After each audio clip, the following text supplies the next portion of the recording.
चलिए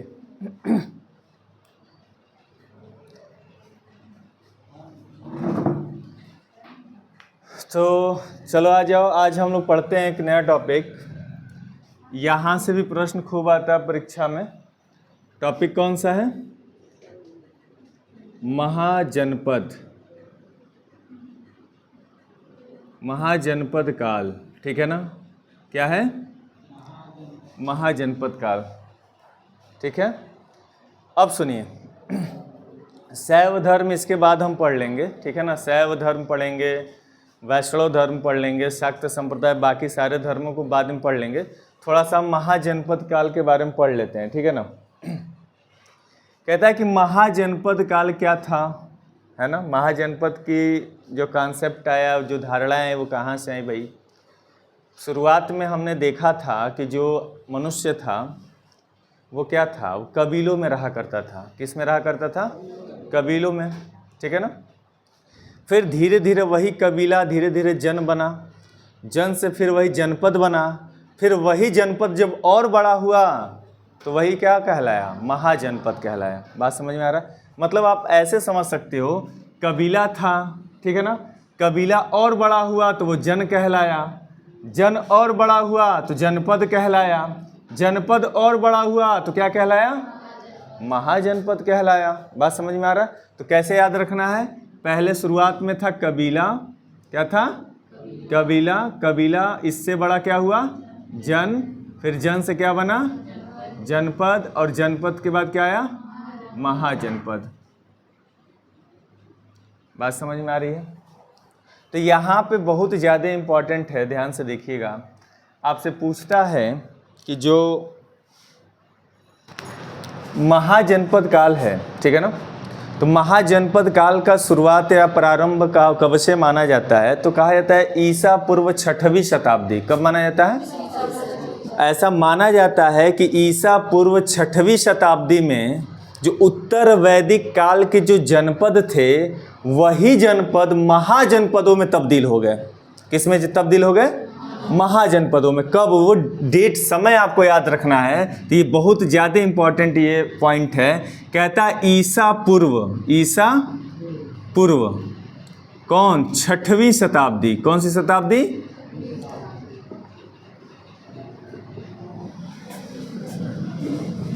6वीं शताब्दी में उत्तर वैदिक,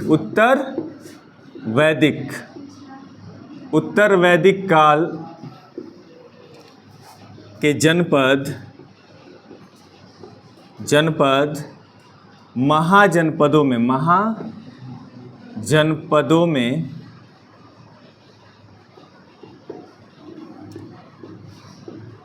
क्या हो गए थे?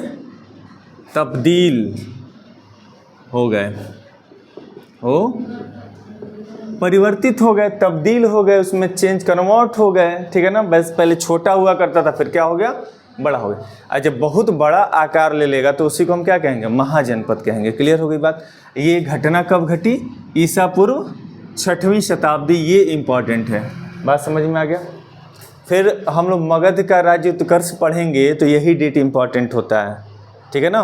मगध, जयद्रथ के बारे में पढ़ेंगे, बिंबिसार के बारे में पढ़ेंगे, है ना? हर्यक वंश आएगा फिर। ठीक है ना? तो वो सब बाद में आएगा। तो अब देखो, महाजनपद काल मतलब महाजनपदों के बारे में कहाँ से जानकारी मिलती है? तो ये भी आपका इम्पॉर्टेंट है। तो देखो, बौद्ध ग्रंथ है जिसका नाम है अंगुत्तर निकाय। क्या नाम है? अंगुत्तर निकाय। तो एक बौद्ध ग्रंथ है। ठीक है ना? देखो, मतलब महाजनपद काल की जानकारी या महाजनपदों की जानकारी कहाँ कहाँ से मिलती है, वो इम्पॉर्टेंट है, उसको भी याद रखना है। तो पहला याद रखिएगा कि बौद्ध ग्रंथ। कौन सा ग्रंथ है बच्चा? बौद्ध ग्रंथ। और बौद्ध ग्रंथ का नाम है अंगुत्तर निकाय। क्या नाम है? अंगुत्तर निकाय। बौद्ध ग्रंथ का क्या नाम है? अंगुत्तर निकाय। ठीक है ना? अब इस अंगुत्तर निकाय में 16 महाजनपदों का उल्लेख मिलता है। कितने महाजनपदों का उल्लेख? और ये प्रश्न आपको उत्तर प्रदेश पीसीएस में पूछा जा चुका है। ठीक है ना? आपसे पूछता है कि 16 महाजनपदों का उल्लेख किस ग्रंथ से मिला है, या फिर पूछेगा किस बौद्ध ग्रंथ से 16 महाजनपदों का उल्लेख मिलता है। तो आपको क्या याद रखना पड़ेगा? अंगुत्तर निकाय से कितने जनपदों का? 16 महाजनपदों का। क्या मिलता है? उल्लेख मिलता है, उल्लेख मिलता है। कोई दिक्कत? तो ये पॉइंट है, याद रखना पड़ेगा। एक और ग्रंथ आता है जो जैन ग्रंथ है, जिसका नाम है भगवती सूत्र। क्या नाम है? भगवती सूत्र। वो जैन धर्म का ग्रंथ है, ठीक है ना। तो आपको याद रखना पड़ेगा कि जैन ग्रंथ क्या नाम है? भगवती सूत्र। अब जो जैन ग्रंथ भगवती सूत्र है बच्चा, यहाँ से भी हमें कितने 16 महाजनपदों का उल्लेख मिलता है। 16 महाजनपदों का उल्लेख मिलता है। क्लियर हो रही है बात? तो ये आपको पॉइंट याद रखना पड़ेगा, और ये भी प्रश्न बन चुका है, आपके एग्जामों में पूछा गया है, ठीक है ना। एक चीज़ और याद रखिएगा कि 16 जो महाजनपदों का उल्लेख हमें बौद्ध ग्रंथ और जैन ग्रंथों से मिल रहा है, उसमें से जो 10 महाजनपद जो थे वो गंगा घाटी में मौजूद थे। कहाँ मौजूद थे? गंगा घाटी में मौजूद थे, ठीक है ना। और जो 6 थे वो कहाँ थे? गंगा घाटी से बाहर थे, गंगा घाटी से बाहर थे। तो ये पॉइंट थोड़ा सा आप याद नोट करके ज़रूर याद रखिएगा कि जो 16 महाजनपदों का उल्लेख बौद्ध ग्रंथ कर रहा है, जैन ग्रंथ कर रहा है, उसमें से जो 10 महाजनपद था वो गंगा की घाटियों में थी, और जो 6 महाजनपद था वो कहाँ था? गंगा घाटी से बाहर था। क्लियर है? अभी हम देखेंगे कि कौन कौन सा जनपद कहाँ कहाँ पे था। सारे जनपदों का नाम हम देखेंगे, कम से कम 16 महाजनपदों का नाम और उनकी राजधानियाँ देखेंगे। यहाँ से खूब प्रश्न पूछा है, ठीक है ना। अब देखो थोड़ा सा यहाँ पे और देख लेते हैं। कहता है एक और आता है, एक बहुत ही महान लेखक हुए जिसका नाम था पाणिनि। क्या नाम था? पाणिनि ने एक रचना किया था जिस रचना का नाम है अष्टाध्यायी। क्या नाम है? अष्टाध्यायी। और अष्टाध्यायी में बेटा 40 महाजनपदों का उल्लेख है, और जिसमें 22 महाजनपदों का विशेष तौर पर उल्लेख मिलता है। बात समझ में आ रहा है? और अष्टाध्यायी जो है, आपको मैं पहले भी बताया हूँ कि यह संस्कृत व्याकरण की प्रथम पुस्तक है। याद आ रहा है? आपसे ये भी प्रश्न पूछा गया है कि संस्कृत व्याकरण की प्रथम पुस्तक का नाम बताइए, तो क्या बताओगे? अष्टाध्यायी है। तो पाणिनि का जो अष्टाध्यायी है ना, पाणिनि के अष्टाध्यायी से कितने? 40 जनपदों के कितने? 40 जनपदों का उल्लेख मिलता है।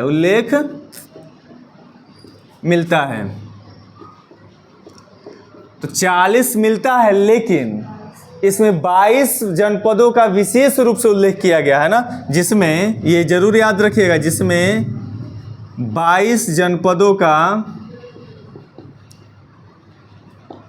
विशेष उल्लेख मिलता है। उल्लेख मिलता है। क्लियर हो गई बात?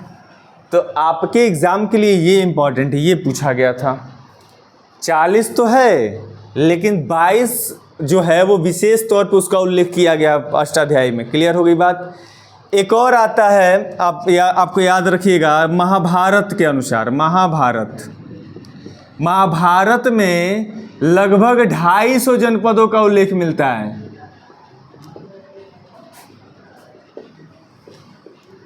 उल्लेख मिलता है। तो महाभारत में कितने का मिलता है भैया? 22 महाजनपदों का उल्लेख, 250 महाजनपदों का उल्लेख मिल रहा है, ठीक है ना। एक और आपको हम तथ्य बता दे रहे हैं भैया। एक तमिल साहित्य है, बहुत ही फेमस है तमिल साहित्य। क्या है? तमिल साहित्य है जिसका नाम है शिल्पाधिकारम। क्या नाम है? शिल्पाधिकारम। और शिल्पाधिकारम से, ठीक है ना, 3 महाजनपदों का उल्लेख मिलता है। कितने का मिलता है? 3 महाजनपदों का। 3 महाजनपदों का। और वो 3 कौन कौन से हैं मैं लिख दे रहा हूँ। मगध, वज्जी एवं अवंती का उल्लेख मिलता है।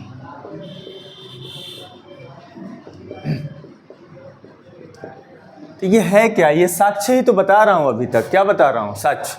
मतलब महाजनपदों का साक्ष्य कहाँ कहाँ से मिलता है, किस किस किताबों में, किन किन रचनाओं में जनपद महाजनपद के बारे में बताया गया है। जैसे बौद्ध ग्रंथ, जो बौद्ध धर्म हम पढ़ रहे थे, तो बौद्ध ग्रंथ के अनुसार 16 हैं, जैन ग्रंथ के अनुसार भी 16 महाजनपदों के बारे में हमें जानकारी मिल रही है। फिर कहता है कि पाणिनि का अष्टाध्यायी से हमें 40 जनपदों का, जिसमें से वो 22 जनपदों का विशेष रूप से उल्लेख किए हैं। महाभारत के अनुसार हमें 250 महाजनपदों का उल्लेख मिलता है, ठीक है ना। उसी तरह से तमिल साहित्य, मतलब एक दक्षिण भारत का जो तमिल साहित्य, तमिल क्षेत्र है, तो तमिल साहित्य का नाम है शिल्पाधिकारम। क्या नाम है? और यहाँ से कहता है 3 महाजनपदों का, मगध, वज्जी और अवंती का उल्लेख मिलता है, ठीक है ना। तो कम से कम इतना फैक्ट आपको याद रहना चाहिए कि कहाँ कहाँ से जानकारी मिल रही है। अभी और सारे फैक्ट हैं, लेकिन ये ज़्यादा महत्वपूर्ण है, इसलिए मैंने इसको बता दिया कि यहाँ से हमें महाजनपदों के बारे में जानकारी मिलती है। अब वो महाजनपद कौन कौन है उसके बारे में भी हम देख लेंगे, पहले इतना लिख लीजिए, ठीक है ना।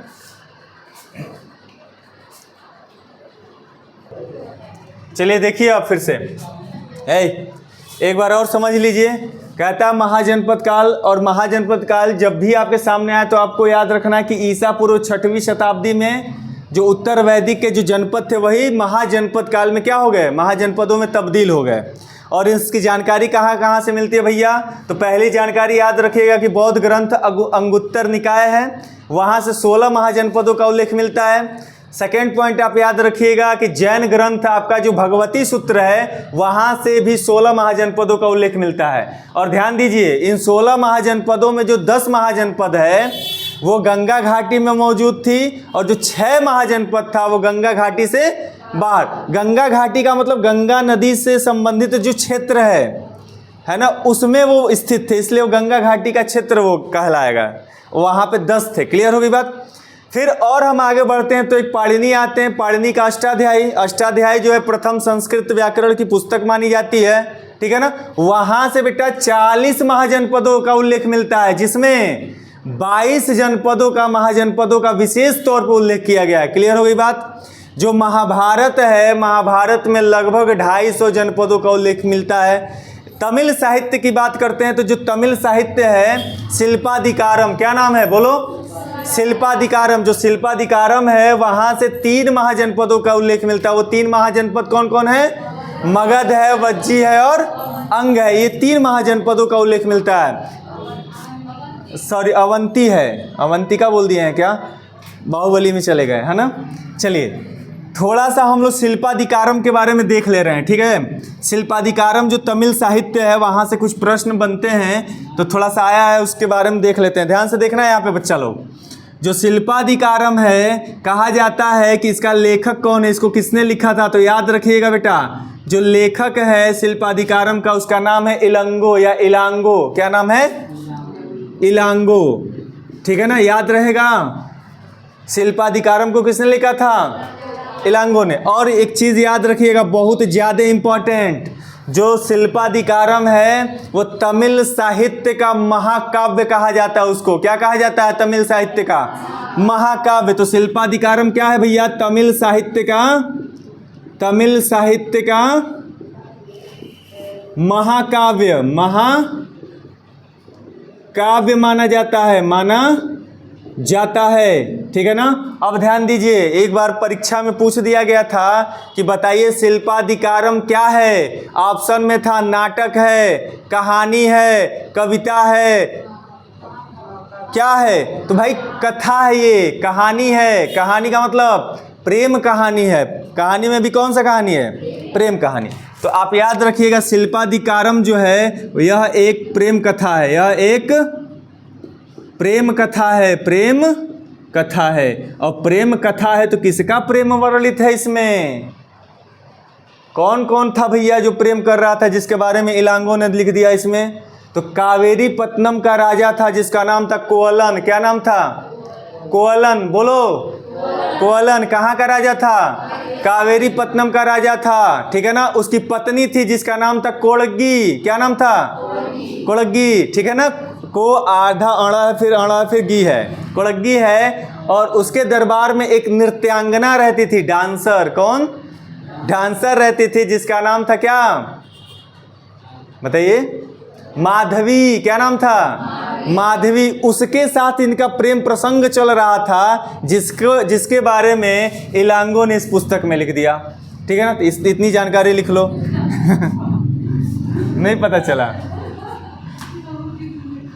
तो कावेरी पत्तनम के कोवलन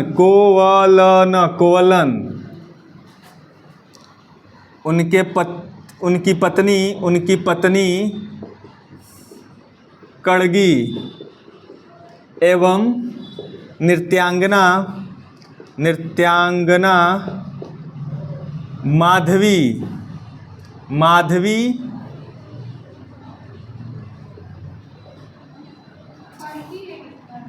कड़ आधा अड़ा है, फिर पूरा अड़ा है, गी है, ग पे छोटी की मात्रा है। नृत्यांगना माधवी का प्रेम कथा है।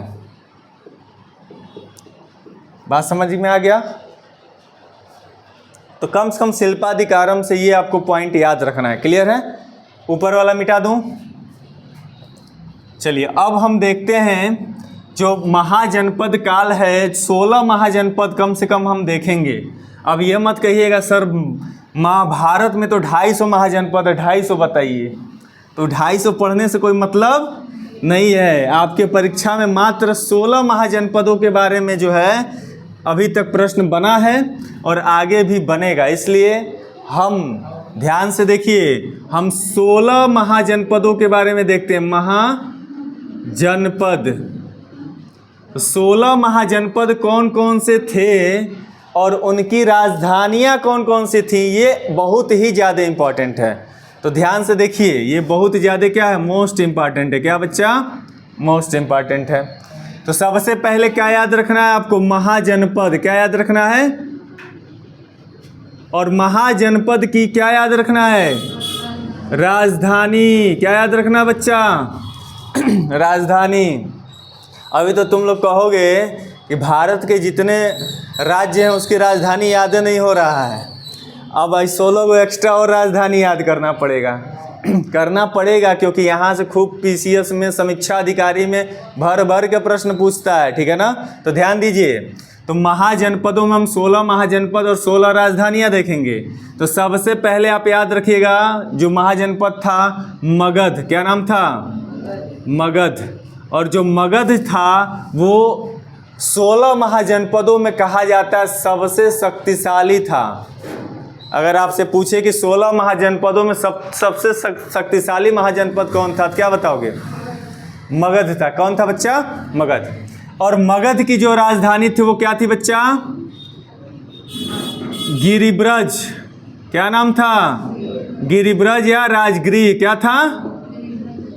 तो आपको याद रखना है मगध की राजधानी क्या थी बच्चा? बोलो ना, बोलो। गिरिब्रज या फिर? अभी लिखना नहीं है, पहले समझ लीजिए, अभी याद कीजिए, लिखना शुरू कर देते हैं आप लोग। चलिए, जो दूसरा आपको याद रखना है वज्जी। क्या याद रखना है? वज्जी का जो राजधानी था वो था वैशाली। क्या था बच्चा? वैशाली। या आपके ऑप्शन में देगा वैशाली, या नहीं तो क्या देगा बताइए? पढ़े हैं ना आप लोग, इसके पहले भी क्लास किए थे। मिथिला देगा। क्या देगा? मिथिला। और क्या देगा बच्चा? विदिशा नहीं, सॉरी, विधेय। क्या देगा? विधेय देगा। तो ये 3 आपको कम से कम याद रखना है। वज्जी की राजधानी आपके ऑप्शन में या तो वैशाली रहेगा, नहीं तो मिथिला रहेगा, नहीं तो विधेय रहेगा। क्लियर हो गई बात? अब आइए, इसके बाद आपको याद रखना है अंग। महाजनपद का नाम क्या है? अंग। अंग की राजधानी चंपा। चंपा चमेली सुने हो? क्या होता है चंपा चमेली? फूल होता है। वाह भाई, क्या बात है। तो अंग की राजधानी चंपा। महाभारत कितने लोग देखे हैं? दुर्योधन कर्ण को कहाँ का राजा बना देता है?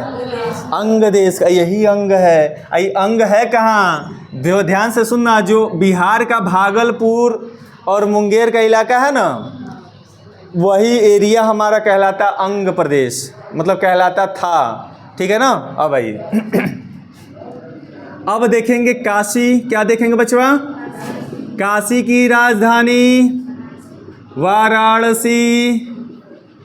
उसके बाद देखेंगे काशी के बाद कौशल, कौशल की राजधानी, कौशल की राजधानी श्रावस्ती। वत्स, कौशाम्बी, वत्स की राजधानी कौशाम्बी। और उसके बाद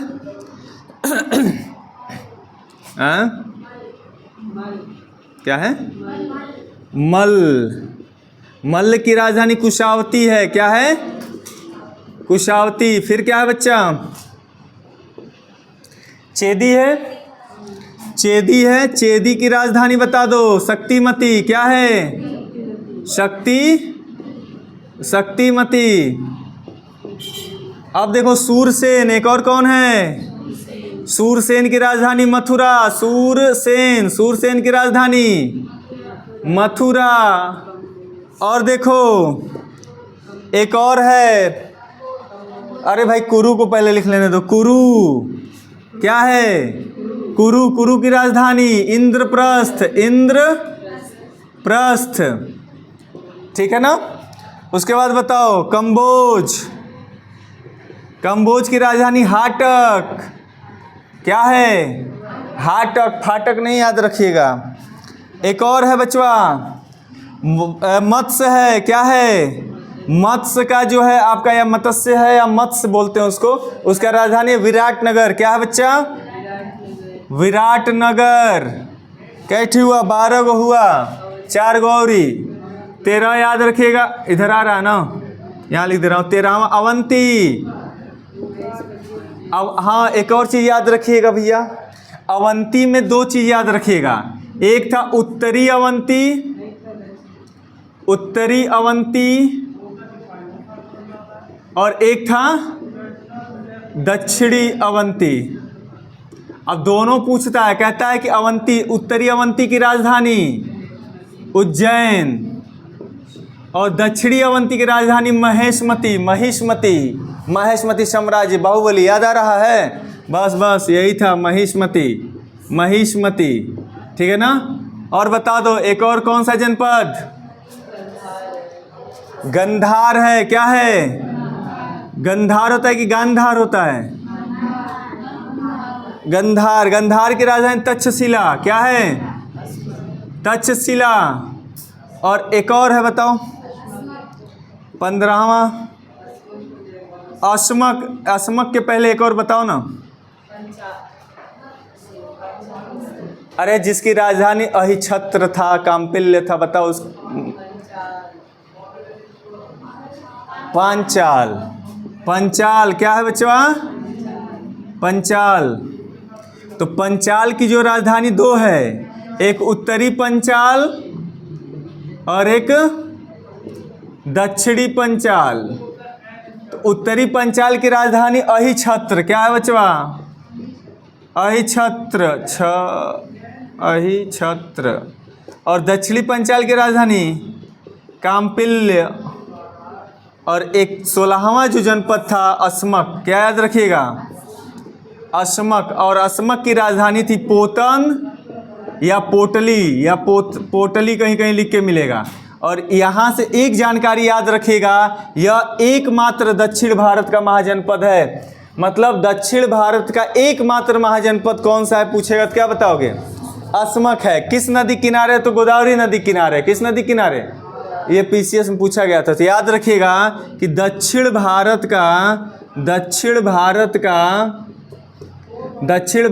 का एकमात्र महाजनपद है, महाजनपद है। और ये किस नदी किनारे भैया? तो गोदावरी नदी के किनारे, गोदावरी नदी के किनारे है। ठीक है, चलिए इतना पहले लिख लीजिए, फिर इसके बारे में हम लोग बात करते हैं। हाँ, कैमरामैन जल्दी फोकस करो, बोल दो। आ जाओ। अब महाजनपद हो गए 16, इनकी 16 राजधानियां हो गई। ध्यान से देखिएगा यहाँ पे कहता है, आप ये देख लो कि ये किन किन राज्यों में पड़ते हैं। जैसे आपका जो मगध है ना बेटा, ये बिहार में है। कहाँ पे है? बिहार। तो मैं लिख दे रहा हूँ बिहार। कहाँ पे है? बिहार। आपका जो वज्जी है ये भी किस राज्य में पड़ता है? बिहार में पड़ता है। आपका जो अंग है वो भी किस राज्य में? बिहार में। तो बिहार में आप 3 याद रखिएगा, ठीक है ना। आपका ये मतलब काशी से लेकर और ये इंद्रप्रस्थ तक, ठीक है ना, इंद्रप्रस्थ तक ये सारे के सारे यूपी में पड़ते हैं। और एक पंचाल, ये भी याद रखिएगा, पंचाल भी यूपी में पड़ता है। पंचाल भी यूपी में पड़ता है। क्लियर होगी बात? पंचाल भी कहाँ पड़ता है? यूपी में। टोटल यूपी में 8 महाजनपद हैं। 7 मार्क मत आइएगा, पीसीएस में पूछ दिया था कि उत्तर प्रदेश में महाजनपद कितने हैं? 8 हैं। 8वां कौन सा मान लिया गया था? कुरु। इंद्रप्रस्थ जो है बेटा ये दिल्ली वाला क्षेत्र है, दिल्ली को माना जाता है, इंद्रप्रस्थ है वो, ठीक है ना। लेकिन आयोग ने कुरु को क्या मान लिया? यूपी का ही है, उत्तर प्रदेश का इलाका है। इसलिए टोटल मिला के देखो 1 2 3 4 5 6 7 और एक पंचाल 8। यूपी में टोटल 8 हैं। पंचाल 4 आता, इधर ही कहीं लिख देना, यूपी में ही, लेकिन अलग हो गया। आइए, कम्बोज कहाँ है बेटा?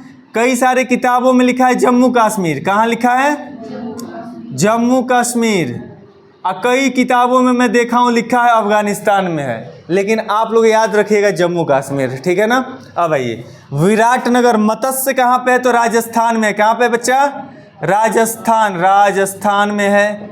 आपका अवंती कहाँ है बेटा? तो अवंती ये आपका एमपी में है, मध्य प्रदेश। गांधार बेटा पाकिस्तान में है, पाकिस्तान। और देखो पांचाल यूपी में है। पांचाल कहाँ है? यूपी में। असमक बेटा दक्षिण भारत में। ये तो बहुत ज़्यादा इंपॉर्टेंट है, याद रखिएगा। भारत में एक ही मात्र एकलौता है, एकलौते का बड़ा महत्व होता है। चाहे एकलौता घर में लड़का हो चाहे लड़की हो। इसी तरह से 16 महाजनपदों में भी एकलौता है। कौन है? असमक है एकलौता। कहाँ का? दक्षिण भारत का। तो सारे के सारे आप लोग देख लो। अब हम लोग मैप पे कहोगे तो मैप बना दे रहा हूँ। मैप पे बता दूँ? मैप पे बताने क्या मतलब है? आप याद रखिएगा, मगध, वज्जी, अंग ये हमारे बिहार में है। काशी, कौशल, वत्स, मल्ल, चेदी, सूरसेन, कुरु और पांचाल यूपी में है। कम्बोज हमारा जम्मू कश्मीर में। कई जगह पर अफगानिस्तान लिखा है, तो कन्फ्यूजन मत रहिएगा। मत्स्य या मत्स्य आप भी लिख सकते हो, विराटनगर होता है, ये राजस्थान में है। अवंती बेटा, ये जो अवंती है एमपी में है, मध्य प्रदेश में है। अवंती की 2 राजधानियाँ थीं। उत्तरी अवंती की राजधानी उज्जैन थी और दक्षिणी अवंती की राजधानी महिष्मती थी। गांधार तक्षशिला इसकी राजधानी। और गांधार कहाँ पे है? पाकिस्तान। यही गांधारी थी, शकुनी की बहन गांधारी। महाभारत देखें आप लोग? कितने लोगों को महाभारत देखने में मज़ा आता है, अच्छा लगता है? आजकल के बच्चों के सामने महाभारत रामायण का नाम ले लो ना, मुंह ऐसे बनाते हैं सब, ऐसे सिकोड़ते हैं सब, लगता है कि क्या दिखा दिया जा रहा, क्या किस चीज़ के बारे में।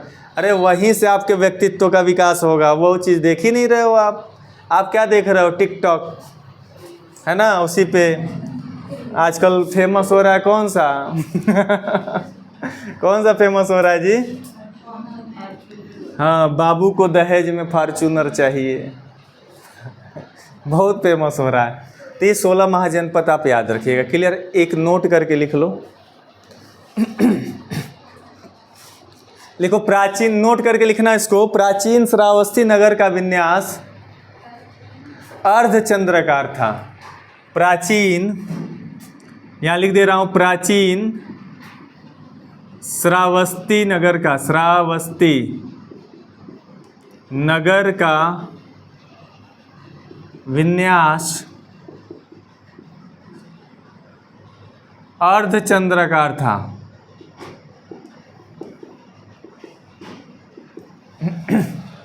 ठीक है ना? आपसे ये पीसीएस में पूछा गया था एग्जाम में, हो सकता है 2016 वगैरह में पूछा गया, आपको याद रखना है। ठीक है? अब थोड़ा सा रीढ़ की हड्डी सीधी, सीधा हो जाओ तो एकदम लगे कि हाँ युद्ध लड़ने जाना है। ठीक है, चलिए अब आपकी बारी है। पूछूं?